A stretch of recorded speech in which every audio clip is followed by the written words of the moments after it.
할렐루야. 이 시간에는 갈라디아서 3장 율법 행위에 대한 책망이라는 주제를 가지고 함께 은혜를 나누도록 하겠습니다. 먼저 책망을 통한 가르침을 보면은 1절에서 14절의 내용입니다. 율법의 행위에 대한 책망으로서 갈라디아서 3장 1절 내용을 보면은 어리석도다 갈라디아 사람들아, 예수 그리스도께서 십자가에 못 박히신 것이 너희 눈앞에 밝히 보이거늘 누가 너희를 깨드냐, 이렇게 전하고 있습니다. 이미 유대 율법주의자들에 의해 미혹된 흩어진 유대인들과 그 자손들이 많은 갈라디아 지역 교회들을 바울 사도가 책망하는 그러한 내용입니다. 당시 1차 선교 여정 기간인 47년에서 48년 사이에는 아직 뚜렷하게 복음과 율법에 대해 구체적으로 정립이 되지 않았을 그때입니다. 이때는 사도들인 예수님의 제자들도 복음에 대해 쉽게 정의를 내릴 수 있는 때가 아니었던 것입니다. 그래서 바울과 바나바 두 사도가 1차 선교 여정을 마치고 안디옥 교회에 돌아왔을 때 유대의 예루살렘에서 온 율법 교사들과 율법 때문에 논쟁과 다툼이 있었던 것입니다. 사도행전 15장 1절을 보면 너희가 모세의 법대로 할례를 받지 아니하면 능히 구원을 받지 못하리라고 이들이 선언을 했던 것입니다. 그래서 바울과 바나바 사도가 이들과의 다툼과 변론이 있었는데 이러한 상황을 보고 교회에서는 그 일행을 예루살렘 공회에 보내게 됩니다. 이러한 과정 속에 바울과 바나바 두 사도와 일행들은 선교 보고를 할 겸 예루살렘 공회에 참석하게 됩니다. 여기에는 2장에서 보시는 바와 같이 디도도 같이 동행하게 됩니다. 이때 율법에 대해서는 우상의 제물과 또 음행, 그리고 목매어 죽인 것, 그리고 피를 멀리하는 조건만 지킨다면 교회 공동체의 일원으로 받아주는 것으로 정했던 것입니다. 그런데 바울 사도와 바나바 사도의 복음 전파로 인해 교회가 처음 세워질 때부터 7, 8년이 지난 이 시점에서 다시 유대 율법주의자들에 의해 할례와 절기를 지켜야 구원이 있다는 말에 미혹되어 그것을 따르는 것에 대해서 예수 그리스도께서 십자가에 못 박히신 것이 너희 눈앞에 밝히 보이거늘 누가 너희를 깨드냐? 라고 1절 내용을 통해서 바울 사도는 갈라디아 교회에 따져 묻고 있는 것입니다. 그리고 2절 내용을 보면 성령을 받은 자들이 다시 율법의 행위를 통해 구원을 얻는다고 하는 가르침에 따라 그 마음이 미혹되었음을 알 수 있는데, 그래서 너희가 성령을 받은 것이 율법의 행위로냐 혹은 듣고 믿음으로냐, 이렇게 반문하고 있습니다. 또 3절의 내용을 보면 바울 사도가 갈라디아 교회 교인들에게 어리석었냐고 반문하는 이것은 이미 예수 그리스도의 십자가 희생을 믿음으로써 성령으로 인치심을 통해 하나님의 자녀로서 구원을 받아놓고서 또다시 구약시대에 지키던 율법을 유대 율법주의자들에 의해 그 율법을 지켜야 예수 그리스도의 구원이 온전해진다고 하므로 그것으로 다시 돌아가는 상태이기 때문에, 그래서 이를 성령으로 시작하였다가 이제는 육체로 마치겠느냐고 바울 사도가 책망하는 것입니다. 갈라디아서 3장 4절 5절 내용을 보면 너희가 이같이 많은 괴로움을 헛되이 받았느냐? 과연 헛되냐? 너희에게 성령을 주시고 너희 가운데서 능력을 행하시는 이의 일이 율법의 행위였으냐 혹은 듣고 믿음했으냐? 이는 바울 사도의 격분으로 인하여 표출되는 반복적인 책망으로 갈라디아 성도들을 부끄럽게 하는 것과 그동안 믿음을 지키기 위해 고생한 시간들을 돌아보고 회개하기를 바라는 그러한 마음으로 구원의 은혜가 율법의 행위였으냐 혹은 듣고 믿음했었냐고 되물으면서 거듭 강조하여 책망하는 그러한 내용입니다. 그리고 6절의 내용을 보면 아브라함이 하나님을 믿음에 그것을 그에게 의로 정하셨다 한것 같으니라. 이는 아브라함이 의롭게 된 그 가정은 곧 하나님으로부터 옳다함을 받고 믿음의 조상이 된 그 배경을 인용한 내용입니다. 창세기 15장 1절에서 17절 내용을 보면 하나님께서 밤에 환상 중에 임하셔서 아브라함아 두려워하지 말라, 나는 내 방패요 너희 지극히 큰 상급이니라, 이렇게 말씀하실 때 아브라함은 주 여호와여 무엇을 내게 주시려 하나이까? 나는 자식이 없사오니 나의 상속자는 이 다메섹 사람 엘리에셀이니라 라고 하자 하나님께서는 내 몸에서 날 자가 내 상속자가 되리라 하시고 그를 이끌고 밖으로 나가 이르시되 하늘을 우러러 무뼈를 셀 수 있나 보라. 또 그에게 이르시되 내 자손이 이와 같으리라 라고 하시자 아브라함이 이를 믿음으로 여호와 하나님께서 이를 그의 의로 여기셨던 것입니다. 그래서 6절은 이 내용을 인용한 그러한 말씀입니다. 그리고 7절을 보면 그런즉 믿음으로 말미암은 자들은 아브라함의 자손인 줄 알지어다. 이는 혈연도 아니고 지연도 아닌 오직 하나님을 믿는 믿음으로 인하여 믿음의 조상으로 세움받은 아브라함의 후손이 되는 그것임을 밝히고 있는 내용입니다. 그리고 8절을 보면 또 하나님이 이방인을 믿음으로 말미암아 의로 정하실 것을 성경이 미리 알고, 이는 아브라함을 부르실 때 축복하신 내용대로 이방인들을 믿음으로 구원하실 것을 하나님께서 계획하시고 먼저 아브라함에게 복음을 전하되 이렇게 말씀하고 있습니다. 그 내용은 바로 창세기 12장 2절에서 3절의 내용입니다. 내가 너로 큰 민족을 이루고 내게 복을 주어 내 이름을 창대하게 하리니 너는 복이 될지라. 너를 축복하는 자에게 내가 복을 내리고 너를 저주하는 자에게 내가 저주하리니 땅의 모든 족속이 너로 말미암아 복을 얻을 것이라 하신지라. 이처럼 땅의 모든 족속이 너로 말미암아 복을 얻을 것이라고 하신 창세기 12장 2절에서 3절의 이 말씀이 바로 복음임을 바울사도는 밝히고 있는 것입니다. 그리고 9절 내용을 보면은 그러므로 믿음으로 말미암은 자는 믿음이 있는 아브라함과 함께 복을 받느니라. 이는 모든 족속이 아브라함과 같은 믿음이 있다면은 아브라함과 같은 동일한 복을 받고 누리게 됨을 뜻하는 그러한 말씀입니다.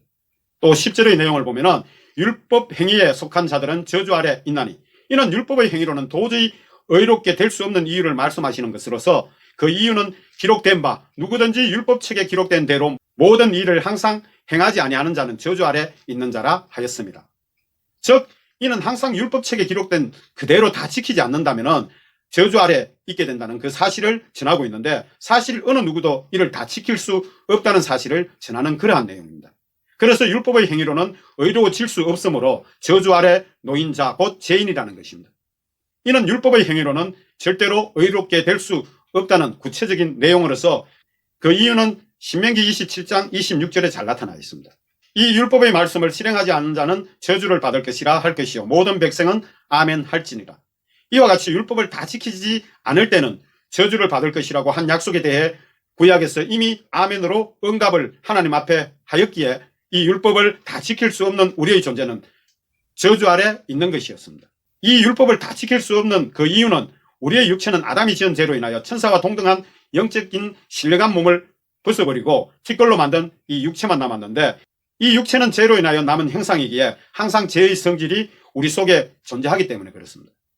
이를 로마서 7장 18절에서 25절에 죄와 사망의 법과 생명의 성령의 법으로 정의하고 있습니다. 즉 죄의 형상인 우리의 육체는 본능적으로 하나님의 뜻에 항상 불순종하고자 하는 성질이 있음을 성경에서는 교훈하고 있습니다. 그래서 로마서 7장에서 바울사도는 이를 행하는 자는 내가 아니요 내 속에 거하는 죄니라. 자꾸만 죄를 행하고자 하는 그 성질은 내 속에 본질적으로 있는 그 죄라는 것입니다. 그리고 또 선을 행하기 원하는 나에게 악이 함께 있는 것이로다. 이것을 로마서 7장 21절에서 전하고 있는데 이것은 원죄라는 그 죄의 성질이 우리 육체 안에 그대로 남아있기 때문인 것입니다.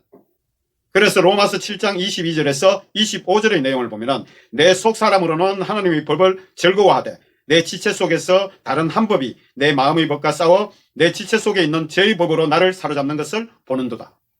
오라 나는 공고한 사람이로다. 이 사망의 몸에서 누가 나를 건져내랴. 우리 주 예수 그리스도로 말미암아 하나님께 감사하리로다. 그런즉 내 자신이 마음으로는 하나님의 법을 육신으로는 죄의 법을 섬기노라. 이렇게 바울사도가 고백한 것이 로마서 7장의 내용입니다.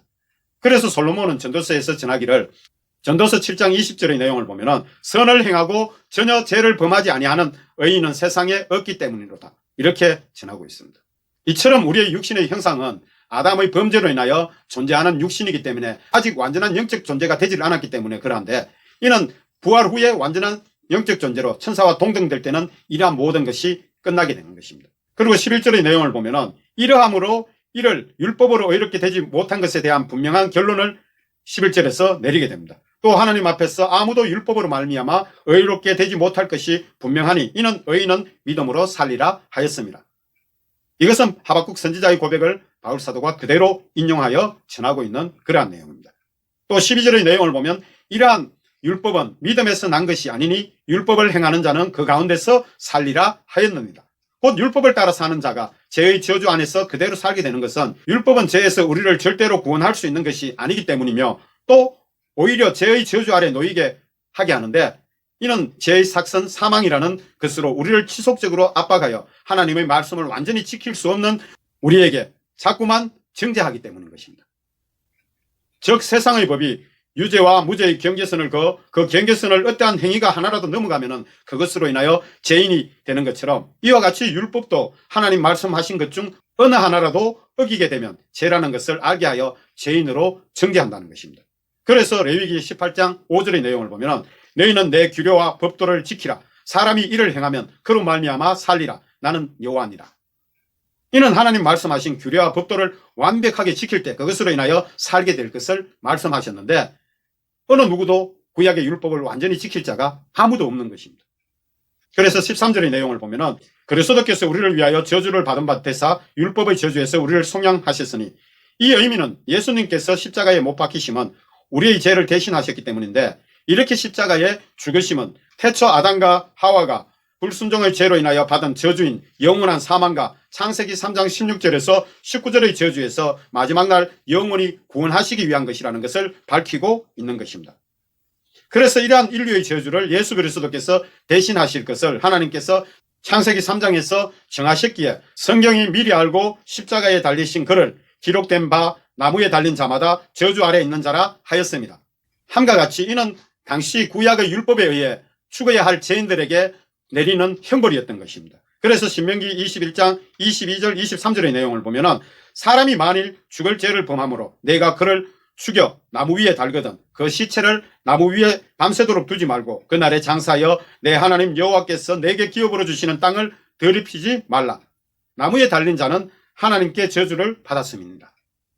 그러나 예수 그리스도께서는 이러한 율법의 저주를 하나님의 뜻대로 다 지시고 온 인류를 위해 십자가에 죽으신 그 목적은 14절에 나타나 있습니다. 이는 그리스도 예수 안에서 아브라함의 복이 이방인에게 미치게 하고 또 우리로 하여금 믿음으로 말미암아 성령의 약속을 받게 하려 함이라고 이렇게 전하고 있는데, 이는 곧 온 인류가 아담으로 말미암아 죄인이 된 것과 반대로 예수 그리스도 안에서 온 인류로 하여금 아브라함과 같은 믿음으로 하나님 자녀가 되게 하시고 또 예수님이 복을 베푸시는 기업이 되고자 하심 때문에 그러했던 것입니다. 그리고 율법을 주신 그 목적에서 보면은 언약과 율법의 차이가 분명히 드러납니다. 15절부터 그 내용을 보면은 형제들아 내가 사람의 예대로 말하노니 사람의 언약이라도 정한 후에는 아무도 폐하거나 더하거나 하지 못하느니라.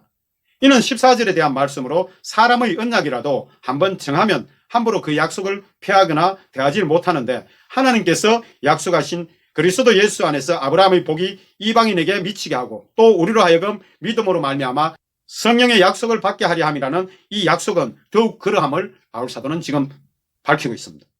그리고 16절 내용을 보면은 이 약속들은 아브라함과 그 자손에게 말씀하신 것인데, 여럿을 가리켜 그 자손들이라 하지 아니하시고 오직 한 사람을 가리켜 내 자손이라 하셨으니 곧 그리스도라. 이는 14절의 내용을 포함한 약속인 창세기 12장 2절에서 3절 내용을 가리키는 내용입니다. 즉 아브라함의 후손으로 이 땅에 오실 예수 그리스도를 통해 성취될 약속들을 의미하는 그러한 내용입니다. 내가 너로 큰 민족을 이루고 내게 복을 주어 내 이름을 창대하게 하리니 너는 복이 될지라. 땅의 모든 족속이 너로 말미암아 복을 얻을 것이라. 이렇게 약속하신 대로 창세기 12장 2절의 큰 민족이란 그 의미는 영적인 이스라엘과 육적인 이스라엘을 포함한 모든 민족을 가리키는 것으로서, 그래서 땅의 모든 족속이 너로 말미암아 복을 얻을 것이라고 하신 것입니다. 그리고 17절 내용을 보면은 내가 이것을 말하노니 하나님께서 미리 정하신 언약을 430년 후에 생긴 율법이 폐기하지 못하고 그 약속을 헛되게 하지 못하리라. 여기서 하나님께서 미리 정하신 언약이라는 것은 창세기 3장 15절의 말씀입니다. 내가 너로 여자와 원수되게 하고 내 후손도 여자의 후손과 원수되게 하리니 여자의 후손은 내 머리를 상하게 할 것이요 너는 그의 발꿈치를 상하게 할 것이니라. 이 말씀처럼 예수 그리스도를 예정하신 이 언약을 두고 하나님께서는 미리 정하신 언약이라고 말씀하시는 것입니다. 그리고 430년 후에 생긴 율법이 폐기하지 못하고 그 약속을 헛되게 하지 못하리라 하신 이 말씀은 하나님께서 아브라함과 약속하신 대로 요셉을 선두로 하여 애굽에 들어간 지 430년이 된 뒤에 다시 출애굽 후에 시내산에서 받은 율법을 가리키는 것으로, 나중에 생긴 이 율법이 아담과 하와가 이 세상으로 쫓겨날 때 하신 그 약속을 폐기하거나 헛되게 하지 못한다는 것을 전하고 있는 그러한 말씀입니다. 그리고 18절 내용을 보면은 만일 그 유업이 율법에서 난 것이면 약속에서 난 것이 아니니라. 그러나 하나님의 약속으로 말미암아 아브라함에게 주신 것이라. 여기서의 그 유업이라는 것은 아브라함과 약속하신 그 모든 축복을 가리키는 것입니다. 아브라함을 통해 태어나실 예수 그리스도를 통하여 온 인류가 복을 받게 되는 그 말씀을 지금 하고 있는 것입니다. 그리고 율법을 주신 그 목적을 설명하고 있는데 갈라디아서 3장 19절의 내용입니다. 그런즉 율법은 무엇이냐? 범법함으로 더하여 진 것이라. 천사들을 통하여 한 중보자의 손으로 베푸신 것인데 약속하신 자손이 오시기까지 있을 것이라. 그리고 19절에서 이는 율법은 무엇 때문에 주셨는가 하는 질문과 답을 하고 있는 내용입니다. 이에 대해서는 로마서 5장 12절부터 13절 내용인데 한 사람으로 말미암아 죄가 세상에 들어오고 죄로 말미암아 사망이 들어왔나니 이와 같이 모든 사람이 죄를 지었으므로 사망이 모든 사람에게 이르렀느니라. 죄가 율법이 있기 전에도 세상에 있었으나 율법이 없을 때에는 죄를 죄로 여기지 아니하였느니라. 이와 같이 시내산에서 율법을 받기 전까지 왜 사망이 온 인류에게 임하여 죽어야 하는지를 모르고 살아왔는데 이 가운데 이것을 깨닫게 한 것이 율법인 것입니다. 그래서 로마서 3장 19절 20절 내용을 보면은 우리가 알거니와 무릇 율법이 말하는 바는 율법 아래 있는 자들에게 말하는 것이니 이는 모든 입을 막고 온 세상으로 하나님의 심판 아래 있게 하려 함이라.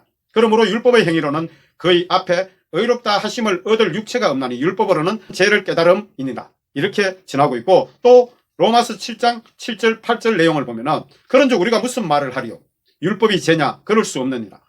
율법으로 말미암지 않고는 내가 죄를 알지 못하였으니 곧 율법이 탐내지 말라고 하지 아니하였더라면 내가 탐심을 알지 못하였으리라. 이처럼 율법을 통해서 어떠한 것이 죄라는 것을 깨닫게 됐는데 그러나 죄가 기회를 타서 계명으로 말미암아 내 속에 온갖 탐심을 이루었나니 이는 율법이 없으면 죄가 죽은 것입니다. 이러한 무죄와 유죄의 경계선이 바로 율법이라는 것입니다. 이처럼 율법은 하나님 말씀에 순종하는 것과 불순종하는 것을 구분하는 잣대로서 죄를 깨닫게 하는 것이므로 죄가 죄됨을 드러나게 하는 그러한 역할을 하는 것입니다. 곧 율법은 약속하신 자손이신 예수 그리스도께서 오실 때까지 죄를 밝히시려고 더하여 주신 것이라는 것을 우리가 알 수 있습니다. 그리고 천사들을 통하여 한 중보자의 손으로 베푸신 것, 이 의미는 구약의 십계명이 새겨진 두 증거 돌판을 언약궤 속에 넣고 언약궤에 덮인 속죄소를 순금으로 만들어 그룹들의 날개를 펴서 서로 마주보게 하신 것은 이는 천사들을 통해 하나님의 종이자 중보자인 모세에게 율법의 명령을 전하시고자 하는 것임을 뜻하는 그러한 내용입니다. 이것은 출애굽기 18절 19절 내용을 보면 무백성이 우레와 번개와 나팔소리와 산의 연기를 본지라 그들이 볼 때에 떨며 멀리 서서 모세에게 이르되 당신이 우리에게 말씀하소서 우리가 들으리이다. 하나님이 우리에게 말씀하시지 말게 하소서 우리가 죽을까 하나이다. 이 말씀은 하나님께서 시내산에 강림하셔서 십계명을 이스라엘 백성들에게 말씀하실 때의 그때의 내용입니다.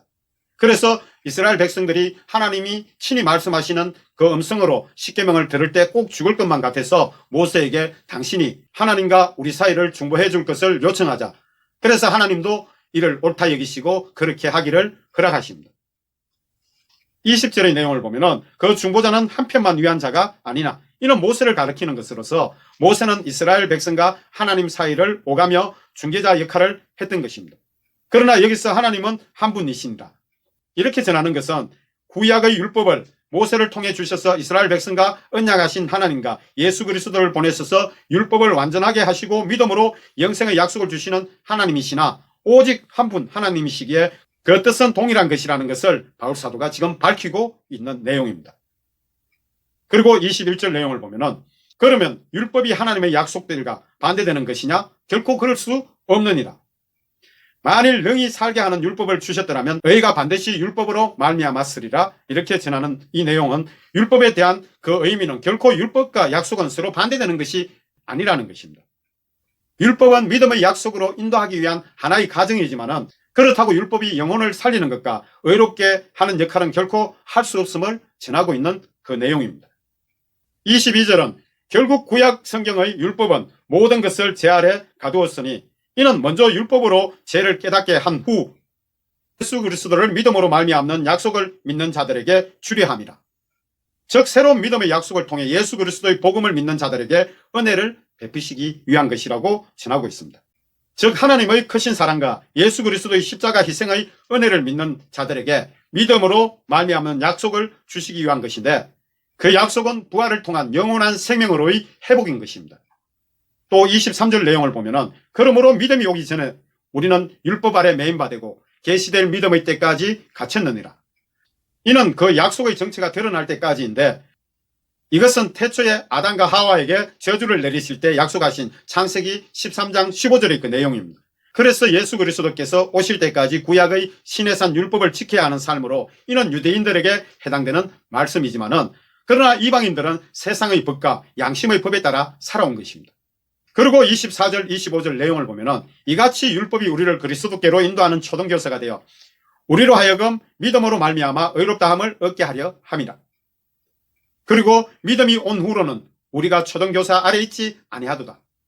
이것은 메시아인 예수 그리스도께서 오심으로 구약의 율법 시대가 끝이 나고 새로운 언약이 성립되므로 더 이상 구약의 율법의 언약에 얽매이지 않게 되었다는 그러한 내용입니다. 이 율법에 대한 내용을 혼인관계로 비유한 바울사도의 설명은 로마서 7장에 잘 나타나 있습니다. 그래서 3장의 결론을 보면 예수 그리스도를 믿음과 그 유업을 받을 조건을 잘 설명하고 나타내주고 있으면서 3장 내용을 마치게 됩니다. 3장 26절 내용을 보면 너희가 다 믿음으로 말미암아 그리스도 예수 안에서 하나님의 아들이 되었으니 이는 믿음이 온 후부터는 율법의 행위로 말미암아 하나님의 아들이 된 것이 아니라 오직 예수 그리스도를 믿음으로 말미암아 하나님의 아들이 되었음을 밝히고 있는 그러한 내용입니다. 그리고 27절의 내용을 보면 누구든지 그리스도와 합하기 위하여 세례를 받는 자는 그리스도로 옷 입었느니라. 여기서 그리스도와 합하기 위하여 세례를 받은 자, 이 세례라는 것은 물세례를 통해 이전의 율법을 따라 사는 육신적인 삶이 아닌 하나님의 뜻대로 믿음으로 사는 삶을 약속하는 것으로서 이를 통해 궁극적으로 하나님의 자녀됨을 성령으로 인치심을 받는 그것을 의미하는 것이므로 이것은 결국 성령 세례를 받는 것을 의미한다고 볼 수 있습니다. 그리고 28절 내용을 보면 너희는 유대인이나 헬라인이나 종이나 자유인이나 남자나 여자나 다 그리스도 예수 안에서 하나이니라. 이는 율법 아래 있을 때와 달리 믿음 안에서는 하나님의 자녀가 되는 조건도 또 자녀로서의 자격도 아무런 차별이 없고 오직 그리스도 예수 안에서 하나님의 자녀라는 그 신분으로 하나라는 것을 전하고 있는 그러한 내용입니다. 이것은 요엘서 2장 28절 29절의 내용인데 그 후에 내가 내 영을 만민에게 부어주리니 너희 자녀들이 장래일을 말할 것이며 너희 늙은이는 꿈을 꾸며 너희 젊은이는 이상을 볼 것이며 그때에 내가 또 내 영을 남종과 여종에게 부어줄 것이며 이 약속대로 차별이 없음을 말씀하고 있는 그러한 내용입니다. 그리고 29절의 내용은 너희가 그리스도의 것이면 곧 아브라함의 자손이요 약속대로 유업을 이을자니라. 그러므로 새로운 약속에서는 예수 그리스도께 속한 자라면 아브라함의 자손이자 또 약속대로 유업인 영원한 가나안 땅 곧 천국에 들어갈 자임을 밝히면서 3장 내용을 모두 마치고 있습니다. 할렐루야.